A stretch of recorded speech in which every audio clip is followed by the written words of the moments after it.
नमस्कार। आपका अखबार के YouTube चैनल पे आपका स्वागत है। मैं हूं प्रदीप सिंह। आज खबर आई है वाराणसी से। वाराणसी से खबर काशी विश्वनाथ मंदिर और ज्ञानवापी मस्जिद के बारे में। उस खबर पर जाएं उससे पहले आपको थोड़ा सा इसकी पृष्ठभूमि में ले जाते हैं। आपको अच्छी तरह से याद होगा जब अयोध्या में राम मंदिर के निर्माण का आंदोलन चल रहा था, विश्व हिंदू परिषद इस आंदोलन का नेतृत्व कर रहा था, तो विश्व हिंदू परिषद के लोग और आंदोलन समर्थक एक नारा लगाते थे। वो नारा बड़ा लोकप्रिय हुआ कि अयोध्या तो झांकी है, काशी मथुरा बाकी है। तो क्या काशी मथुरा का समय आ गया है? अब ये सवाल जो है मौजू हो गया है। क्यों ये सवाल उठा रहा हूँ मैं, इसकी तफसील में भी जाऊँगा। लेकिन उससे पहले आपको याद हो जब 1992 में 6 दिसंबर को विवादित ढांचा गिरा था, उसके बाद संसद ने एक कानून पास किया था। उस कानून का नाम था places of worship special provision act 1991। इसके तहत ये तय कर दिया गया था कि अयोध्या के बाद किसी और धार्मिक स्थल को लेकर कोई विवाद नहीं होगा। जो स्थिति आज़ादी के समय थी उसको मेंटेन किया जाएगा, यानी यथास्थिति बनी रहेगी। उसका सीधा मतलब ये था, जो उस समय की परिस्थिति माहौल था, कि अब कोई भी संगठन कोई भी नागरिक मथुरा और काशी का मुद्दा नहीं उठा सकता। ये कानून तब से चला आ रहा है, किसी ने इसको चुनौती नहीं दी। लेकिन इस बीच में कुछ और भी होता रहा। 1991 में बनारस के स्थानीय लोगों ने एक वकील के जरिए एक वाद दायर कराया कि ज्ञानवापी मस्जिद चूँकि मंदिर को गिराकर बनाई गई है, तो इसलिए उस ज़मीन को हिंदुओं को सौंप दिया जाए, मंदिर के ट्रस्ट को सौंप दिया जाए। वो मुकदमा चल रहा था, उसमें कोई ख़ास प्रोग्रेस नहीं हुई। इस बीच में सुप्रीम कोर्ट ने अयोध्या में राम मंदिर के निर्माण का मार्ग प्रशस्त कर दिया। जो 5 जजों की बेंच थी, मुख्य न्यायाधीश के नेतृत्व में बनी हुई बेंच थी, उसने सर्वसम्मति से फैसला दिया कि ये स्थान राम जन्म स्थान है, हिंदुओं को मिलना चाहिए, यहाँ पर राम का मंदिर बनना चाहिए। तब से ये लग रहा था कि अब ये सारा मामला शांत हो गया, अब इस मामले में और ज़्यादा कुछ नहीं होने वाला है। और अगर आपको याद हो तो राष्ट्रीय स्वयंसेवक संघ के प्रमुख जो हैं मोहन भागवत जी, उन्होंने भी एक बात कही कि संघ के एजेंडे पर काशी मथुरा नहीं है, हमारे सामने अभी अयोध्या में भव्य राम मंदिर के निर्माण का एजेंडा है, हम उसी के बारे में सोच रहे हैं और उसी पर काम कर रहे हैं। तो उसके बाद लगा कि क्या संघ ने काशी और मथुरा के मुद्दे को छोड़ दिया है। इस पर बहुत से लोगों को आशंका थी कि छोड़ दिया है, कुछ लोगों को लगा कि हाँ सही में छोड़ दिया है, नहीं छोड़ा है। ये बहस होती रही। उसके बाद एक और घटना हुई और उसमें एक अश्वनी उपाध्याय हैं, जो भारतीय जनता पार्टी के सदस्य भी हैं और वकील भी हैं सुप्रीम कोर्ट में। उन्होंने एक रेट फाइल की सुप्रीम कोर्ट में कि जो ये 1991 का एक्ट है, इस पर पुनर्विचार होना चाहिए। इस तरह का कोई फैसला अदालत कैसे दे सकती है कि जो धार्मिक स्थल हैं या जो इतिहास की गलतियां हैं उनको उसी तरह से बनाए रखा जाए। अब इसको ये माना जा रहा था कि शायद सुप्रीम कोर्ट का चूँकि पुराना फैसला है तो स्वीकार नहीं होगा, लेकिन सुप्रीम कोर्ट ने इस याचिका को स्वीकार कर लिया और सुनवाई करने की मंजूरी दे दी और केंद्र सरकार और बाकी संबद्ध पक्षों को जो है नोटिस भी जारी हो गया। तो वो मामला अभी सुप्रीम कोर्ट में है। इस बीच में मथुरा में स्थानीय अदालत में एक वाद दायर किया गया कि जो ईदगाह की भूमि है वो कृष्ण जन्मस्थान की भूमि है, वो कृष्ण जन्मस्थान को वापस दे दी जाए। वहाँ भी निचली अदालत ने सुनवाई शुरू कर दी और संबंधित पक्षों को नोटिस दे दिया, वो सुनवाई चल रही है।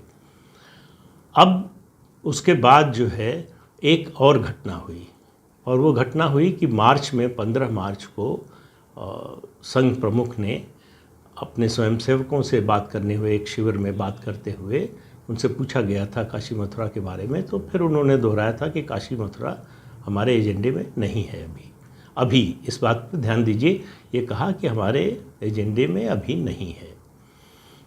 लेकिन संघ के सूत्रों से एक खबर छपी टाइम्स ऑफ इंडिया में 15 मार्च को। उसमें कहा गया कि विश्व हिंदू परिषद जो ये मांग कर रहा है कि काशी और मथुरा के मुद्दे पर चर्चा हो, आम लोगों में बहस हो, चर्चा हो कि क्या होना चाहिए, क्या सही होगा, क्या गलत होगा, इसको इस वीएचपी के इस अभियान को जो है वो संघ का समर्थन प्राप्त है कि इस पर चर्चा होनी चाहिए। तो इससे लगा कि शायद संघ का जो है रुख थोड़ा सा बदल रहा है, लेकिन अभी तक संघ की ओर से कोई आधिकारिक वक्तव्य नहीं आया है। तो इसलिए मानकर चलना चाहिए कि जो आधिकारिक वक्तव्य मोहन भागवत जी का था वो अभी तक स्टैंड करता है। अब क्या हुआ? अब नई घटना ये हुई है कि बनारस में एक वकील हैं वीएस रस्तोगी, उनके जरिए एक वाद दायर हुआ स्थानीय अदालत में कि ज्ञानवापी की जो मस्जिद है वो मंदिर गिराकर बनाई गई थी और वो ज़मीन हिंदुओं को वापस दे दी जाए। उसकी स्थानीय अदालत ने सुनवाई शुरू की, दोनों पक्षों को नोटिस भेजा। उसके बाद जो सुनवाई हुई उसमें 8 अप्रैल यानी आज 8 अप्रैल गुरुवार को फैसला दिया कोर्ट ने और ये कहा कि इसका एएसआई से सर्वे कराया जाए, अध्ययन कराया जाए ये ज़मीन का मालिकाना हक किसका है और इस पूरे सर्वे का खर्च उत्तर प्रदेश सरकार वहन करेगी। अदालत ने ये कहा कि इससे दोनों पक्षों के लिए जो है वो एक लेवल प्लेइंग फील्ड जैसा होगा। इस शब्द का इस्तेमाल नहीं किया अदालत ने, उनका दोनों पक्षों के लिए अच्छा होगा कि सच्चाई का पता चले और तार्किक तरीके से, साइंटिफिक तरीके से जो आर्कियोलॉजिकल सर्वे ऑफ इंडिया का काम है जिस तरह का, उस तरीके से पता चले कि सच्चाई क्या है। तो अब इसको लेकर जो है आगे आने वाले दिनों में फिर ये मुद्दा उठेगा कि क्या काशी मथुरा का मुद्दा फिर से संघ के, बीजेपी के एजेंडे पर आने वाला है। उसके अलावा एक और बात हुई और उसमें ये कहा गया संघ के सूत्रों से ही, देखिए ये कोई आधिकारिक वक्तव्य संघ के किसी अधिकारी का नहीं आया, संघ के सूत्रों की ओर से ही ये बात कही गई कि भाई गुलामी के जो प्रतीक हैं उनके बारे में हम चुप कैसे रहें। ख़ास तौर से बात की गई कि हमारे जो 12 ज्योतिर्लिंग हैं और कृष्ण जन्म स्थान, 12 ज्योतिर्लिंगों में एक ज्योतिर्लिंग जो है वो काशी विश्वनाथ मंदिर भी है, वहाँ गुलामी का प्रतीक कैसे बना रह सकता है। फिर एक और उदाहरण दिया गया, अभी हाल ही में पोप ईरान की यात्रा पर गए थे और वहाँ उनके जाने का मकसद जो बताया जा रहा है, कहा जा रहा है कि इन तमाम वर्षों में जो वहाँ चर्च गिराए गए, गिरजाघर गिराए गए, उनका पुनर्निर्माण हो। तो अब ये कहा जा रहा है कि भाई अगर इस तरह की मांग क्रिश्चियंस की ओर से उठ सकती है, पोप जैसे इतनी बड़ी शख्सियत की ओर से उठ सकती है, तो भारत के हिंदुओं को ये मांग उठाने में शर्म क्यों आनी चाहिए। आखिर जो गुलामी के प्रतीक हैं हमारे, वो चाहे मुग़ल काल का हो, इस्लामिक रूल का हो, जब हम अंग्रेज़ों के समय के जो प्रतीक थे उनको बदलने को तैयार हैं, उन पर काम करने को तैयार हैं, तो इस मामले में क्यों नहीं। तो आज का ये फ़ैसला जो है बनारस की निचली अदालत का, ये बड़ा राजनीतिक मुद्दा बनने वाला है। तो आप ये मानकर चलिए कि विपक्ष इस पर चुप नहीं रहने वाला है। दूसरा पक्ष इसको लेकर जो है वो हंगामा कर सकता है, उस मुद्दे को उठा सकता है कि ये फिर से कहा जाएगा कि हिंदू राष्ट्र बनाने की एक और कोशिश है, उस दिशा में काम हो रहा है। लेकिन वो बहुत दूर तक बात चली जाएगी। अभी मामला ये है कि मुझे लगता है कि जो अदालत का फ़ैसला है बनारस की, उसको हाई कोर्ट या सुप्रीम कोर्ट में चुनौती दी जाएगी, इतना तय है। लेकिन आप अब इस खबर पर नज़र हमारी भी बनी रहेगी, आप भी बना कर रखिए। आगे इस बारे में और कोई डेवलपमेंट होता है, कोई प्रगति होती है तो मैं आपको बताऊंगा। लेकिन आज की स्थिति ये है कि काशी और मथुरा दोनों का मुद्दा फिर से कम आंदोलन या राजनीतिक क्षेत्र में भले न उठा हो, अदालतों में उठ गया है और 1991 के एक्ट को, कानून को चुनौती दे दी गई है।